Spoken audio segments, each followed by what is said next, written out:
রাসূলুল্লাহ বলছেন যখন ফল খাবা তখন তুমি বিভিন্ন জায়গা থেকে খাইতে পারো, কারণ ফলের মধ্যে বিভিন্ন রূপ থাকে, কাঁচা থাকে, পাকা থাকে, নরম থাকে, শক্ত থাকে, কারো এক একজনের এক একটা পছন্দ, সুতরাং ওইখানে নাড়াচাড়া দিয়ে খাওয়া যাবে। সুবহানাল্লাহ।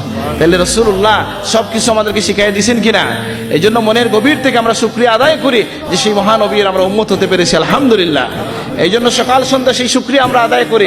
আমরা বলি রাদিতু বিল্লাহি ওয়াবিল ইসলামি দীনা ওয়া মুহাম্মাদিন সাল্লাল্লাহু আলাইহি সাল্লাম নাবিয়্যান ওয়া রাসূলা। বলেন আরো দুইবার, রাদিতু বিল্লাহি রাব্বা ওয়াবিল ইসলামি দীনা ওয়া মুহাম্মাদিন সাল্লাল্লাহু আলাইহি ওয়াসাল্লাম নাবিয়্যান ওয়া রাসূলা। রাদিতু বিল্লাহি রাব্বা ওয়াবিল ইসলামি দীনা ওয়া মুহাম্মাদিন সাল্লাল্লাহু আলাইহি ওয়াসাল্লাম নাবিয়্যান ওয়া রাসূলা।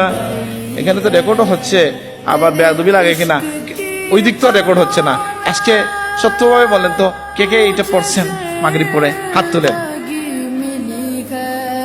আলহামদুলিল্লাহ, অনেকেই পড়ছেন। সবাই পড়বো, আল্লাহ তুমি তৌফিক দান করো, আমিন। পড়বো এটা, আল্লাহ আমাদেরকে তৌফিক দান। এর অর্থ কি? আল্লাহকে রব পাইয়া খুশি, রাসূলুল্লাহকে নবী পাইয়া খুশি, আর ইসলামকে দ্বীন পাইয়া খুশি। আলহামদুলিল্লাহ। এই কথা ব্যাখ্যা করলে তো 1 ঘন্টা করা যায়। কেন আল্লাহর উপর আমি খুশি থাকবো? বলে এই জন্য আমার দাদা সাহেব তালিম না, এটা তালিম না, আমার তো সেই যোগ্যতা নাই। আমি সাবকুলার কথা আপনাদেরকে কপি করে শোনাই। তিনি বলছেন যে মাঝে মধ্যে চোখ বন্ধ করে যদি মুসল্লায় বসে নিজের জীবনে আল্লাহর দেওয়া নিয়ামত গুলার কথা কল্পনা করো, ভাবো, তাহলে তোমার দিল নরম হইয়া আল্লাহর প্রতি ঝুঁকে যাবে। সুবহানাল্লাহ। আপনি তিনি শিখিয়ে দিয়েছেন এটা, যে মাঝে মধ্যে চোখ বন্ধ করতে হয় না, খালি চোখ খোলা সব সময়, মাঝে মধ্যে গভীর ডুব দিতে হয় যে আল্লাহ আমাকে কত নিয়ামত দিয়েছেন। এমন রব পেয়েছি, আল্লাহর শুকরিয়া আদায় করি, যিনি আমাদেরকে এত বৈশিষ্ট্য দিয়েছেন উম্মতে মুহাম্মদীকে, যে কোনো একটা গুনার যদি কেউ নিয়ত করে, কিছু লেখা হয় না, করে ফেলে, লেখা হয় না, দেরি করা হয়, লিখলে একটা লেখা হয়, তওবা করলে মিটিয়ে দেওয়া হয়।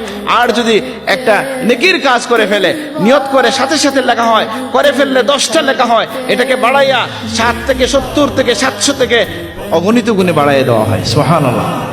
সেই রবের প্রতি আমরা সন্তুষ্ট থাকব। এই দোয়া যিনি পড়বেন আল্লাহর উপর হক হয়ে যায়, আইয়ুরদিয়াহু আর ইয়াউমাল কিয়ামা, সেই বান্দাকে আল্লাহ কিয়ামতের দিন আল্লাহ তাকে খুশি করে দেবেন। সুবহানাল্লাহ। তাহলে খাবারের একটা আদব হচ্ছে ডান হাতে খাওয়া, খাবারের একটা আদব হচ্ছে, এখানে বোধহয় আমরা সবাই আটকে যাবো, এটা কি বলবো না বলবো না জেনে রাখেন, সেটা কি খাবারের আইব না করা। কি বলেন? খাবারে দোষ না ধরা, এটা কি আমরা পারি না তো। নিস্তাহাহু আকালাহু, পছন্দ হইলে রাসূলুল্লাহ খাইতেন আর নয় রেখে দিতেন। কই আমরা তো রাগ করি নাকি? আল্লাহ মাফ করুন সবাইকে নাকি?